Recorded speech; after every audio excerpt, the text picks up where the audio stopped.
Hello అండి, welcome to మనూస్ love world. ఈరోజు తూర్పుగోదావరి జిల్లాలో ఉండ వానపల్లి శ్రీ పల్లాలమ్మ అమ్మవారి దర్శనం చేసుకుందాం రండి.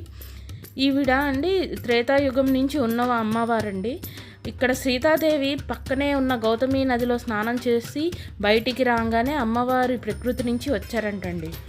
ఇక్కడ అమ్మవారు మఠం వేసుకొని కూర్చున్నట్టు ఉంటారండి. అమ్మవారి పీఠం కింద నుంచి గౌతమి నది ఊరుతూ అంటే నీళ్లు ఊరుతూ ఉంటాయి. ఇంకోండి ఇక్కడ గణపతి ఉన్నారు. సంవత్సరంలో 10 రోజులు మాత్రం నీళ్లు ఛాతి దాకా వస్తాయంటండి. అప్పట్లో శ్రీ పిఠాపురం మహారాజు గారి కళలో కనిపించి నాకు ఇక్కడ పండ్లు పువ్వులను సమర్పిస్తే నేను పిల్లల్ని పుట్టిస్తానని చెప్పి స్వామివారికి మహారాజు గారి కళలోకి వచ్చారంటండి.